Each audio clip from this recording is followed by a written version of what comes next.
नमस्कार दोस्तों, मैं हूं आकर्षण उपल और आप इस समय देख रहे हैं IBN 24 न्यूज़ नेटवर्क। आज जहां एक तरफ देश में लोकतंत्र का सबसे बड़ा पर्व चुनाव के तौर पर मनाया जा रहा है, वोटिंग के तौर पर मनाया जा रहा है, वहीं दूसरी तरफ आज भी समाज में कुछ कुरीतियाँ, कुछ बुराइयाँ इस तरह से अपनी जगह बना चुकी हैं जो हर एक पत्रकार के कैमरे तक नहीं पहुंच पाती।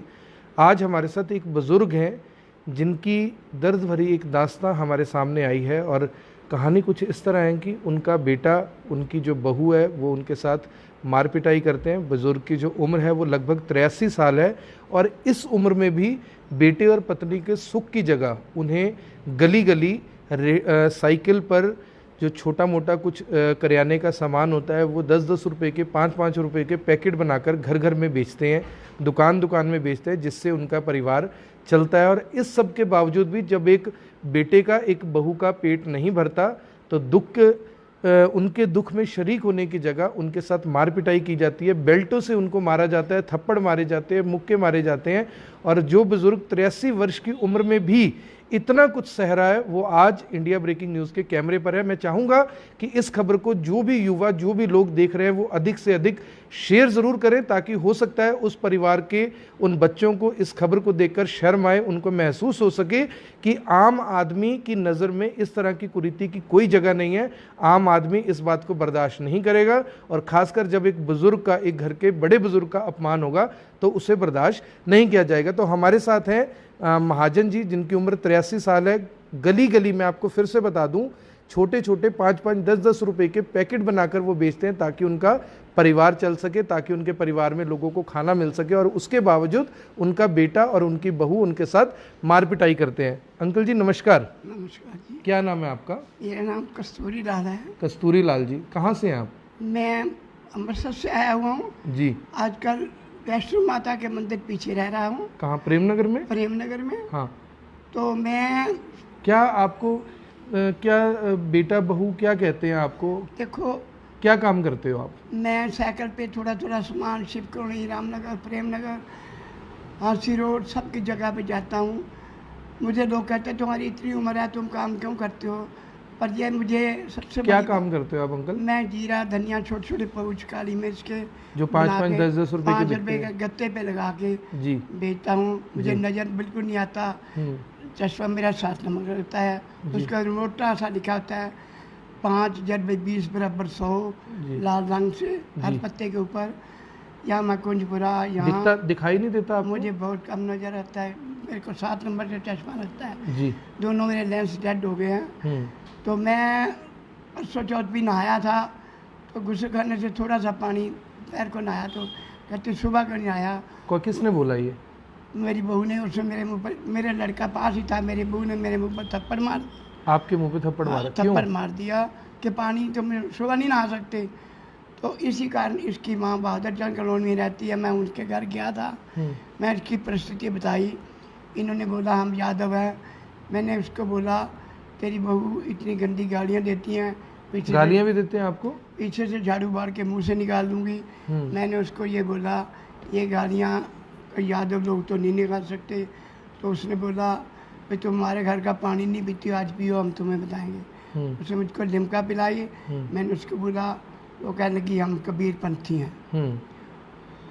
आज सुबह मैं नहाया, मेरे हाथ में दर्द कर बहुत परसों से था, मैं देर से दवाई ले गया तो मेरे को राम नहीं आया। मैं सुबह आज कोई नहाने लगा 11 बजे, मैं बाहर निकला, जनते नज़र नहीं आता। मैंने कहा तू इतनी गालियाँ क्यों देती है? कहते तू मेरे को गाली देता, मैं दे रहा हूँ। मेरे पर 3-4 थप्पड़ चल दिए। किसने मारे थप्पड़? मेरी बहू ने। और लड़का मेरा बिल्कुल सामने बैठा। लड़के ने कुछ नहीं कहा? मैं बताता हूँ, लड़का सामने देखा, वो उठ के नहीं आया जी। बाद में कहता तू गाली देती है, गाली देता बहुत ज़्यादा।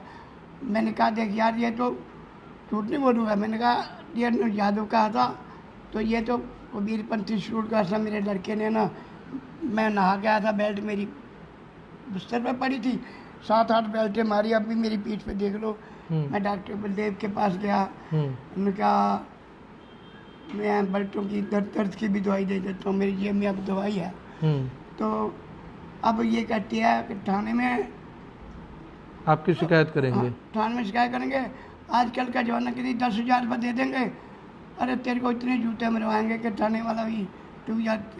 आपकी बहू ने बोला ये? बहू ने बोला कि थाने में 10,000 दे देंगे तो तेरी देख क्या दशा करेंगे। मैंने कहा मेरे पास तो पैसा है नहीं 10,000 देने का उनको लिए। तो चलो फिर मैं ना, ये मेरे बेटे बने हुए हैं जी। भगवान को खुश रखे। मैं बीमार रहता हूँ, डॉक्टर बलदेव से पूछ लो, मेरे ख्याल 20 दिन से ट्रीटमेंट चल रही है और कम से कम 200-400 का उसका बिल होता है। तो कौन देता है वो पैसा? ये उन्होंने मेरे से मांगे नहीं, ये देते हैं पैसे। एक मेरा लड़का। कौन देता है पैसे? सरदार जी दे। सरदार जी देते हैं। अपना क्या नाम है स्कूल का? दून स्कूल से। दून पब्लिक स्कूल के जो इन्होंने मुझे 300 रुपये दिया। मैं अपने लड़के के साथ कोई पर सामान बेच के आया। खाना खाया आपने आज? मुझे कभी रोटी तो 12 बजे मिलती है, कभी 2 बजे, कभी रात को 11 बजे। इससे पहले पिछले शुक्रवार की बात है, 11 बजे मेरे को भूख लगी। रात के इतने चावल पड़े थे, थोड़ी सब्जी पड़ी थी, सब्जी मैंने गैस पे रख दी और थोड़ा पानी सूख गया। या मेरे को आई कहती सब्जी सुखा दी, कल तेरे को बताऊंगी। इसने क्या करा, कल फ्राई मैन में इतनी मिर्चें डाल के ना मैंने बाईपास सर्जरी कराई, अटैक हुआ मेरे को 2012 में। उसी वक्त इसकी शादी हुई थी। तो आपको खाने में मिर्चें डाल के दे दी? मिर्चें इतनी डाल दी कि मैं जब गया इधर हॉस्पिटल में तो कल्पना चावला में वो कहने लगी, अब्बा जी आठ वाली इतनी शराब जो पीते हो थोड़ा पानी डालने करो। मैंने कहा बेटा मैं तो 83 साल की उम्र, कभी सिगरेट को भी हाथ नहीं लगाया, मैं तो इस मिर्च के मारे मर गया। आज ये मिर्च 20-22 दिन, उससे मैं शुक्र चल जाना था। डॉक्टर बलदेव से पूछ लो, वो मिर्चों की अब भी आग मेरे से अंदर नहीं जाती। कितने दिन पहले की बात है ये? हाँ जी, कितने दिन पहले की बात है? 24 दिन हो गए इस बात को जब मिर्चें दी थी। तो 24 दिन में मैं के आदमी के साथ जाता हूँ गांव में, सौदा बेच के आता हूँ, पैसे इनके देता। पैसे मेरे पास 10,000 का सामान था, मैंने कहा ये भी उठा लो। मैंने एक कोच भी नहीं लिया। एक 4 चमन में चले जाओ, गत्ते की फैक्ट्री है जी, वो मेरा बेटा बना हुआ है। वो मेरी लेंस में 7,500 का लेंस मेरे से डलाया था, 15,000 का ठाकर से उसने दिलवा के दिया था जी। मुझे कपड़े वस्त्र सब कुछ वो लेके देता है। तो आपके अपने बच्चे नहीं करते कुछ आपके लिए? मैं बोलता हूँ कि मेरा दिया हुआ पैसा भी कुछ नहीं, मार पीट करते हैं बस। तो इधर मैं उस दिन गया गत्ते लेने, तो वो लड़का मेरा बोलता है कोई बेटा बनाओ इनकी तरह। कहता पापा, मैं क्या बेटे गत्ते जी, पापा कोई बात है? मैं क्या नहीं बेटे। कहता मैं तो मतलब ना नहीं मानता। मैं क्या, मैंने सारा कुछ उनके मेरे पास में 1 रुपया नहीं, मैं पैदल चल के आया हूँ प्रेमनगर से 4 चमन तक। तब उन्होंने मुझे क्या चाहिए, मैं क्या 1,000 रुपया दे दो मुझे। 1,000 रुपया उन्होंने दिया। मैं बीडी वाले से सौदा लिया, वो भरा और कुछ पड़े यहाँ आपके ये जो क्या नाम है, प्रेमनगर नहीं, जो काठो इधर जाता है चढ़ाओ मोड़ जाके, पहले कैथल रोड, चढ़ाओ मोड़ जाके गाँव आता है पहला ही, क्या नाम? इंगली नहीं, आगे ठीक है कोई बात नहीं। तो क्या नाम है गाँव का? वहाँ मैं गया, मैंने सौदा बेचा, मैंने 16-1700 सेल करी जी। जूंडला कुंजपुरा जी। एक आदमी ने मेरे को ऑर्डर दिए कि मेरा मसाला भर लाना। तो आप इस उम्र में भी काम करते हो, आपको नहीं लगता कि आपने जो बच्चे आपने पैदा किए थे वो बच्चे आज आपकी मदद करने की जगह आपसे काम करवा रहे हैं 83 साल की उम्र होने के बाद? मैं बताऊँ, अब वो भी अपनी बर्ती से डरता है। वो भी ये मुझे यहाँ से ले गया, इसकी रोटी मेरे को 1 रोटी सुबह 1 शाम को देती थी। वो भी मैं बाजार से कुछ नहीं खाता। मैं ईश्वर पर इतना भरोसा रखता हूँ कि मैंने जितना देता ना वो काफ़ी है। मुझे इतने दिनों में बहुत से लोग मिले जिन्होंने मेरे थाने जाने का, वहाँ अमृतसर में भी DC बाजार। मैं कहता हूँ मैं इस उम्र में दाग नहीं लेना चाहता बेटा। मैं अगर मरूँ तो निर्धर, मेरा एक बेटा है वो पागल थोड़ा सा, मैं मालिक से ये कहता हूँ उसके मरने से पहले मुझे इस दुनिया से मत ले जाना। जब वो मर जाएगा फिर मैं आ जाऊँगा, मेरी एक इच्छा है। तो उनके अपने बच्चे नहीं हैं आगे जो आपको इस तरह से मारते पीटते हैं? उसके 16 साल हो गए शादी हुई, बच्चा नहीं हुआ जी। इसका एक बच्चा है जी, जो धौनपुर स्कूल में पढ़ता है जी। वो मेरे को आज भी कह रहा था, दादू मैं बड़ा हो गया ना, मैं इनको इतना पीटूंगा मारूंगा कि तुम मत रो। क्या बेटा मैं क्या करूं? मैं कुछ क्या नहीं करा। समाज में इतनी बुराई फैली हुई है, बस आपने तो इतनी दुनिया देखी है, क्या लगता है आपको कि ऐसा क्यों करते हैं ये मैं- बहुएं आने के बाद ऐसा क्यों हर करती है? आदमी के अपने अपने विचार होते हैं। मेरे 2 गुरु थे, एक मेरा बाप, एक मेरी पत्नी। मेरी पत्नी ये टीचर थी, यहाँ विश्व भारती स्कूल चालू कराया जी। कांता मैडम के। वो कहती थी ठग के आगे हो ना, जब ठगोगे तब रोना नहीं। यही दिन मेरे में है। जी और मेरा बाप कहता था लेकर देना नहीं। मैं कहता पापा जी। कौन सा आदमी है? कहता भगवान के पास काम करोगे ना वो रोटी देगा, ऐसे नहीं करना। मैं मांगता नहीं, मैं ईश्वर से मांगता हूँ। बेटे का क्या नाम है आपके? नवल कुमार बेटे का नाम है। नवल। और बहू का नाम? रितु है। रितु। तो वो जैसे डॉग का डॉक्टर है, हम्म। बड़ी दुनिया उसको जानती है, अच्छे डॉक्टर है। उन्हीं की पत्नी मारपिटाई करती है? उनकी पत्नी मार रही, वो उसने बिहार से शादी की। तो अंकल, जितनी आपकी उम्र है, आपके 3 बच्चे हैं, आपने जब ये बच्चे गोद में उठाए होंगे तो मन में एक सवाल आता होगा कि बड़े होकर आपकी सेवा करेंगे, आपका ध्यान रखेंगे, तो दुख नहीं होता? 2 बातें, जब मेरी वोटी 2003 में मरी थी, ये जी। छोटी छोटी, आपकी वाइफ? हाँ, उसने ये कहा था जी इनका ध्यान रखना। जी पता नहीं शास्त्र में झूठ है कि सत्य है। जी वचन तो राम ने भी दिया था, जी तो वचन इस युग में भी हजारों लोग देने वाले हैं जो उनका पालन करते हैं। जी मैं इनको कोई दुख नहीं दिया। मैं इस जीवन में अच्छा खाया नहीं और अच्छा पहना नहीं। प्रेम नगर, रामनगर, किसी भी दुकानदार से किसी एरिया में चांसना कहीं भी जाओ तुम्हें वो बताएंगे कि ये आदमी। अगर मैं गलत नहीं हूँ तो लगभग 20 साल 25 साल से आप करनाल में रह रहे हो। मैं आपको शायद तब से जानता हूँ, मुझे याद आ रहा है। आपके जो वाइफ थे शायद टीचर थे? हाँ, कांता मैडम टीचर कांता थी। मैडम थे। हाँ।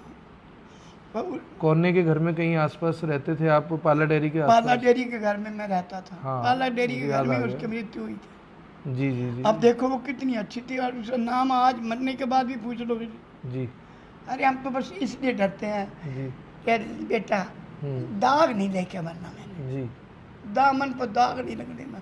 जीवन तो कुछ नहीं है। मेरे को कल साइकिल पे जाते देखना, धूप और पसीने। मैं वहाँ भी काम करा पंजाब में। पंजाब में ऐसे लोग हैं मुझको कहते थे गेहूँ की बोरी ले जा, 2-2 हज़ार रुपया ले जा, ना काम छोड़ दे। मैं कहना मांगना तो मैंने है नहीं, ईश्वर ने शरीर दिया है, काम करके चला रहा है। मैंने आज तक ब्लड प्रेशर चेक नहीं कराया बाबूजी, आंखें धोखा दे गई। और अभी इसलिए आंखों का ऑपरेशन दोबारा होना है? नहीं, मेरे भाई परसों किया। अब तो मैंने बलदेव से आराम आ रहा है। आंखों से दिखाई नहीं देता आपको? ना, चश्मा लगा हुआ है? चश्मा है नहीं आपके लगता, पास? कुछ नहीं लगते। मोबाइल भी आपने बताया तोड़ दिया आपकी बहू ने? नहीं, उसने लड़के ने तोड़ा, बहू ने तोड़ा। मैं झूठ नहीं बोल, लड़के ने तोड़ा है? लड़के ने। क्यों तोड़ दिया? उसकी माँ मेरे से बात कर रही थी, उसकी माँ का फोन आया। मैं कहा बेटी देख, ये कह रही ना गाली निकाला। मैंने कभी गाली निकाल दी? मैं अगर इसको बहन की गाल देता तो मेरी बहन है, बेटी देता तो मेरी। मैं लोगों से झूठ बोल के मार पिटाई करते हैं आपके साथ? मैं आपको ये भी, मैं जो 2 भाई लड़ रहे हो ना, मैं को ये बोलता हूँ कि तुम इसको गाली क्यों दे रहे हो बहन की? ये तुम्हारा क्या लगता है? कहता बहन। तो मैं कहा तुम्हारी बहन तो ही कोई, गाली क्यों देते हो? मैंने कहा मैं इसको गाली नहीं दे रहा, ये झूठ बोल रही है। मेरे लड़के ने ना तोड़ दिया। मुझे नजर नहीं आता, मैं लोगों से मोबाइल जब आता इस है समय पे आके फिर अफसोस नहीं होता कि इससे अच्छे तो बच्चे ना ही होते? ना, इसलिए अफसोस नहीं होता कि मैं कर्मों के अनुसार, मेरे माँ बाप ने हमारी सेवा की है। हमने माँ बाप, मेरा बाप कहता था कर्म का भोग अच्छी तरह भोगो, मर तो जाना है, दाग लेके क्यों मरते हो? अरे ये बच्चे कल अपना हिसाब देंगे। ये नहीं कि ईश्वर पर भरोसा है आपको? ईश्वर का आपको नहीं, दुनिया भर को भरोसा होना चाहिए। ईश्वर जो करता है उससे बढ़कर कुछ नहीं है। तो मंदिर गुरुद्वारे में क्या लेने जाते हो? मेरा बाप कहता था मंदिर ना जाया कर, मैं सारी उम्र नंगर पे जा। अरे माँ बाप के पाँव में हाथ लगा दे, मत जा मंदिर, मेरा बाप कहता तो अब आपके बच्चे तो आपके पैरों को हाथ नहीं लगाते, मार पिटाई करते तो हैं? फिर हिसाब तो इनको देना पड़ेगा। देखो जो इतना सा बच्चा मेरी गोद में बैठ के आज मुझे, मैं इस देखो गुरु नानक के फोटो सामने आया, वो ऐसे खड़े हो कहता है दादू ये देख तेरा खून बह रहा ना, मैं बड़ा हो गया ना, कोई इतना पीटूंगा, बहुत पीटूंगा, फिर मैं उसको गले लगा दिया। मैं क्या कर सकता हूँ? आज मैं कमाई में जाऊंगा तो आपको मिलूंगा सर।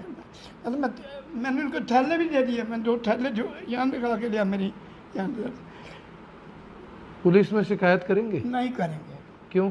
इसलिए मैं मरने से पहले यहाँ दामन में दाग नहीं देना। दुनिया में 2 ही चीज़ें हैं, एक कलंक, सबसे बुरी चीज़ है। पुलिस में शिकायत नहीं करेंगे? कोई पेंशन मिलती है आपको सरकार से किसी तरह की? कोई बड़े फार्म भरे नहीं मिलती, पेंशन नहीं मिल रही? फार्म मेंटल की और मेरी दोनों नहीं मिलती। मैं ये भी इसलिए नहीं लेता कि तुम्हारे की झूठ नहीं, मैं 200 कमाता हूँ, राशन पानी सब डालता हूँ। मैं ये भी नहीं कि घर में राशन नहीं देता, मैं उसके लड़के घर में राशन।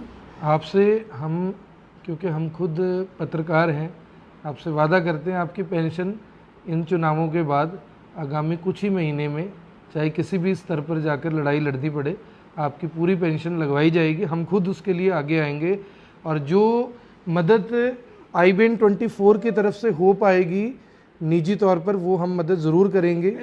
और जो भी लोग इस खबर को देख रहे हैं, इस खबर को अधिक से अधिक शेयर ज़रूर करें। खबर बेहद भावुक है, खुद को निराश करने वाली है, व्यवस्था पर चोट करने वाली है, क्योंकि जिस देश के प्रधानमंत्री, जिस प्रदेश के मुख्यमंत्री ये दावा करते हैं कि हर आदमी तक उनकी योजनाओं का लाभ पहुंच रहा है, वो लाभ तो क्या पहुंचना है, उनके परिवार में ही इस समय विपदा का माहौल है। और उससे भी बड़ी और यानी कि शर्मनाक बात यह है कि उनका बेटा, उनका बहू ही उनके साथ इस तरह का व्यवहार करते हैं। और इस तरह के व्यक्ति को भी साधुवाद, जो इतना कुछ होने के बाद भी ये कहते हैं कि वो पुलिस में जाकर इस मामले की कोई शिकायत नहीं करेंगे, उनको किसी तरह का कोई न्याय नहीं चाहिए, क्योंकि न्याय अगर देगा तो भगवान देगा। वो इस तरह का कलंक लेकर साथ नहीं जाना चाहते कि कल को कोई कहे कि वही पिता है जिसने अपने बच्चों को जेल तक हवा खिला दी। तो अंकल जी, मेरा लड़का एक पागल भी है।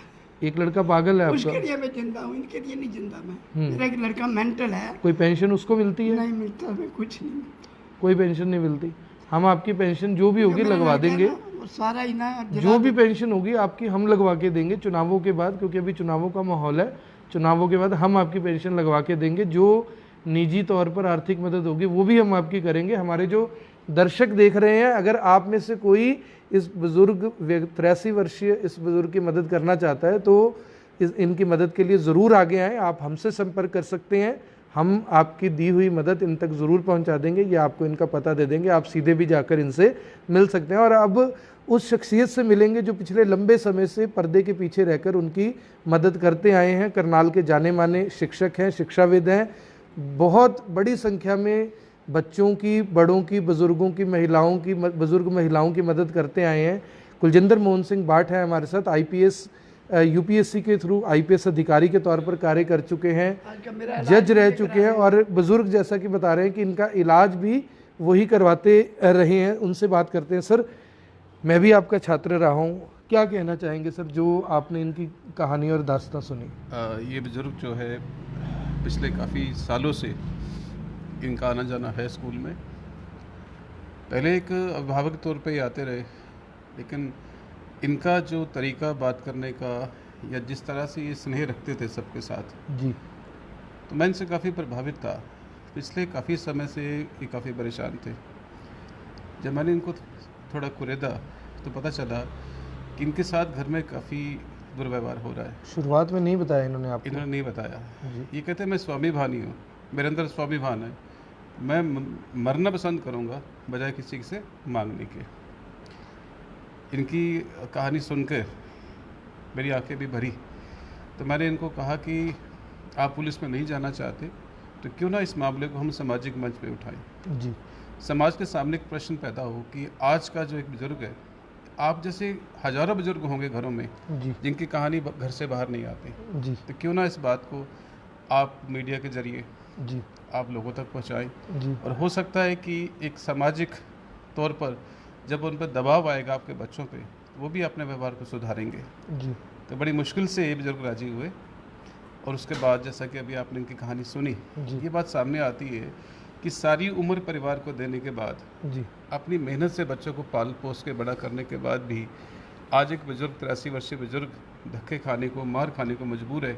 जी और जिस तरह की कहानी बता रहे थे जी कि कई दिन इनको भूखा रखा जाता है, हम्म इलाज के नाम पे कुछ इनके पास नहीं है, हम्म जो ये सामान बेचते हैं थोड़ा बहुत अपना, वो सामान भी इनसे छीन लिया गया। जी तो क्या एक बहुत बड़ा ये प्रश्न नहीं पैदा होता समाज के सामने कि आज जिस हम सामाजिक सुरक्षा की बात करते हैं, बहुत सारी योजनाओं की बात करते हैं, वो योजनाएं जो उसके पात्र लोग हैं वहाँ तक क्यों नहीं पहुँच पाती हैं? तो यही प्रश्न आज आपके माध्यम से समाज और सरकार के सामने उठाया जा रहा है। सर, जो आप इन्होंने बताया कि इनकी बहू मारती है, इनका बेटा मारता है, इसके पीछे अब क्या कारण देखते हैं? क्योंकि प्रॉपर्टी का तो कोई विवाद है नहीं, तो दिक्कत कहाँ पे है? क्यों इनके साथ इस तरह का व्यवहार किया जाता है? सोच कहाँ पर हमारी इस तरह की हो चुकी है कि आज समाज में जो जिस बेटे को एक पिता ने पैदा किया वो ही उसको अपनी पत्नी के साथ मिलकर मार पिटाई करता है? भारत एक देश है जहाँ जिंदा माँ बाप के साथ साथ अपने पुरखों को, जी अपने पूर्वजों को जी पितरों के रूप में, हमारे यहाँ उनके लिए स्पेशल दिन फिक्स है, जी। उनके लिए हम लोग खाना, वस्त्र इत्यादि दान देते हैं। जी लेकिन अफसोस की बात है कि जो जिंदा माँ बाप हैं उनसे मात्र दुर्व्यवहार इसलिए हो रहा है क्योंकि वो आज एक लाइबिलिटी है, आज वो एक दायित्व बन गए, जी आज उनसे कोई लाभ नहीं मिल पा रहा। हम्म तो ये इस प्रकार से है कि जैसे एक गाय दूध देती है हम्म, और हम देखते हैं कि हमारे समाज में दूध देने के बाद उस गाय को जी घर से निकाल दिया जाता है, जी वही गाय बार पॉलिथीन खा रही होती है। हम्म तो माँ बाप की भी दशा कुछ ऐसी है। हम्म आज जितने भी आप ओल्ड एज शेल्टर होम देख लीजिए, वृद्धाश्रम देख लीजिए, उसका कारण मात्र एक है कि आजकल का बच्चा आज़ादी चाहता है, जी आजकल का बच्चा प्राइवेसी चाहता है। जी उसको जो बूढ़े माँ बाप है वो एक बोझ लगते हैं, और वो बोझ वो ये नहीं सोचता कि अगर ये ना होते तो मैं कैसे होता। तो ये एक बहुत विचारणीय प्रश्न है। और मैं इन बुजुर्गों की जो इनका आत्म बल है, मैं उनकी प्रशंसा करता हूँ कि कई दिन भूखे रहने के बाद भी, मार खाने के बाद भी डॉक्टर से दवाई लेने चले गए, लेकिन ये नहीं कहा कि मैं पुलिस में जाना चाहता हूँ कि मैं कानून की सहायता लेना चाहता हूँ, क्योंकि ये संस्कार ही रहे। ये संस्कार इन तक तो हैं, शायद अभी नई पीढ़ी में संस्कार नहीं आए। जी। ये बहुत ही विचारणीय प्रश्न है। तो सर, जैसे आप इनकी निजी तौर पर इस तरह की आर्थिक मदद करते रहेंगे, समाज को भी कुछ अपील करेंगे? कुछ लोगों के कमेंट आए हैं जो इनकी मदद करना चाहते हैं। मैं समझता हूँ कि ये जो बुजुर्ग हैं इनके अंदर आत्मसम्मान कूट कूट के भरा है जी, कुछ स्वाभिमानी भी है। अब यकीन करें जी मैंने जब भी कुछ देने का प्रयास किया है जी तो मुझे इनको ज़बरदस्ती देना पड़ा, जी इन्होंने कभी स्वीकार नहीं किया। जी मैं इनके पीठ पीछे जाके डॉक्टर को पैसे दे के आया कि आप इनसे पैसे मत लेना, जी ये जब भी इलाज करवाने के लिए आए, क्योंकि इन्होंने पैसा लेने से इनकार किया। जी मैंने जब भी कहा कि कुछ आप भूखे होंगे कुछ खा लीजिए, ये कहते मैं सिर्फ घर का खाना खाता हूँ। आपने देखा अभी इन्होंने कुछ जी आपके पास भोजन कर आए रहे थे, थे। तो मेरे बहुत आग्रह के बाद आपने बड़ी मुश्किल से एक चपाती ली, जी क्योंकि ये व्यक्ति सोचता है कि जो कुछ भी हुआ वो मेरे कर्म है, जी मेरा परिवार है। यानी इतने बुरे व्यवहार के बाद भी आज भी उनसे इनका स्नेह है, आज भी ये चाहते हैं कि मेरे बच्चों के ऊपर बात ना आए या मेरे माथे कलंक ना आए कि मैंने अपने बच्चों के खिलाफ पुलिस में कार्रवाई कराई। जी। तो ये संस्कार है इन बुजुर्गों के, काश यही संस्कार इनके बच्चों में भी होते। Thank you sir, thank you sir. और अभी आप मिल रहे थे कुलजिंदर मोहन सिंह बाठ जी से, और एक बार फिर बुजुर्ग के पास चलेंगे, जानते हैं कि आखिर अंकल ये समस्या यहाँ तक कैसे पहुँची? परिवार तो आपका जहाँ तक मैं जानता हूँ, जैसे मैं नहाया था ना पिछले हफ्ते भी, जी तो थोड़ा पानी बाहर आ जाता है। मैंने तौलिया बांधा हुआ था, मेरी बहू फटाफट अंदर नहाने चल गई, नहा के आई बाहर, तो कहते सुबह नहीं नहा सकते बेटा, मेरे सामने झूठ नहीं बोलूँगा। तो मेरी बहू ने कट के मेरे बेटे के सामने मुँह पे चिपकाया, मैं सुबह नहीं नहा सकते, थोड़ा पानी बाहर आ जाता है। कल मेरे को दर्द बड़ा हो गया। तो आपको उम्मीद नहीं थी कि आपका बेटा बचाएगा आपको? ना बेटे के सामने मारा। आज की बात सुनो ना, आज क्या हुआ, मैं नहा के बाहर निकला, पानी आ गया, कहती सुबह नहीं नहा सकते, टंकी के पानी लाया, अंधा है समझो। मैंने कहा देख तू गाली दे रही है मेरे को, कहती तू गाली दे रहा है। मैं कहा मैं तो रुक, अब गाली दे रहा हूँ। इन्हें मैं झूठ नहीं बोलता, मेरे मुँह में 3-4 थप्पड़ मारे, हाथ में वो वेपर था, मारने के बाद मेरे को मारा नहीं है झूठ। फिर बाद में भाग के आई, फिर मैं लड़के को बोला, मैं कहा यार दस, मैं क्या मेरी बात सुन, इस माँ ने यादव बोला था ना, अब इसकी माँ ने यादव तो नहीं, वो बोला हम कबीर पंथियाँ हैं। जी। तो मैं क्या, ये जब कहती है मुंह में झाड़ू दे के गांठ से निकाल दे के मुंह से निकालूंगी, ये तो इस तरह के शब्द बोलते हैं हाँ, आपके साथ? किसी जन्म में ये मैं क्या हरिजन बोलते थे हमारे जानने में। तो मेरे बेटे ने बेल्ट उठाई और देखो मेरी पीठ पे, दिखा सकते हो अभी आप? देखो होंगी कुछ ना कुछ तो दिखा सकते हो? काफी टाइम की लगी है। और ये समाज के लिए भी कहीं ना कहीं एक बड़ा प्रश्न है कि आखिर क्यों हम इस तरफ जा रहे हैं, क्यों हमारा झुकाव माँ बाप से दूर होता जा रहा है। और ये वही बुजुर्ग हैं जो जिनकी पत्नी ने, ये देखिए कुछ निशान सामने भी दिखाई दे रहे हैं, और 83 साल इनकी उम्र है। और मैं एक बार फिर से अपील करना चाहूँगा कि सामाजिक तौर पर इस बुराई को ख़त्म करने के लिए इस खबर को शेयर ज़रूर करें, अधिक से अधिक शेयर ज़रूर करें, क्योंकि और ये देखिए ये कुछ निशान, क्योंकि और ये देखिए ये इस तरह से ये जो निशान है ये बेल्टों के इन पर बताए जा रहे हैं कि इनको मारा गया है, इनकी पिटाई की है, और वो भी इनके बेटे और बहू ने। इस खबर को अधिक से अधिक शेयर ज़रूर करें। और यदि आप में से कोई भी सामाजिक तौर पर दबाव इस बात का बिल्कुल नहीं है, अगर कोई इनकी आर्थिक सहायता करना चाहते हैं, क्योंकि इन्हें किसी तरह की अगर ज़रूरत होगी तो हम कोशिश करेंगे कि आपकी तरफ से दी गई सहायता से हम कम से कम इन्हें वो चीज़ें उपलब्ध करवा पाएँ जो इन्हें भौतिक तौर पर ज़रूरत है, जो बेसिक तौर पर इनकी ज़रूरत। और इनकी जो पेंशन आज तक नहीं लग पाए हैं, उसके बाद मैं मर जाऊंगा, मेरा बेटा तो पेंशन लगवा लो। पेंशन लगवा देंगे अंकल जी। मैं फिर मर जाऊँ तो मुझे खिलाने की रोटी चुका देगा। आपकी पेंशन भी लगवा के देंगे। आपकी भी आधार कार्ड सब कुछ है आपके पास? वो पेंशन से आधार कार्ड है, आइडेंटिटी कार्ड है, 39 साल का सर्टिफिकेट आपने मांगा था। अप्लाई नहीं किया कभी? बड़ी बार किया, पर अब भी किया, जब पहले इलेक्शन थे तब भी किया, नहीं अब मिला भी किया, कभी? नहीं कुछ नहीं। और इनकी जो भी पेंशन संबंधित काम है, IBN 24 इस बात की जिम्मेवारी लेता है कि उसे अधिकारियों के साथ मिलकर, प्रशासनिक अधिकारियों से बातचीत करके इनकी जो भी सहायता सरकार की तरफ से हो पाएगी, जो सरकार की तरफ से मिलनी चाहिए, वो इन्हें दिलवाई जाएगी। आप देख रहे हैं IBN 24, मैं हूं आकर्षण उपल, और इस खबर को अधिक से अधिक शेयर ज़रूर करें, क्योंकि ये खबर समाज के लिए एक बड़ा सबक है। समाज को एक दिशा देने के लिए हमने इस खबर को आपके सामने रखा है। और अगर आप इस खबर को शेयर करते हैं तो शायद इनके बेटे, इनके बहू या इनके परिवार में इस बात का सवाल ज़रूर उठ सकता है कि यदि वो इस तरह की हरकतें ना करते तो इनके पिता को इस तरह मीडिया के सामने ना आना पड़ता। मैं हूं आकर्षण उपल, इंडिया ब्रेकिंग न्यूज़ के लिए करनाल से। जय हिंद, जय भारत, धन्यवाद।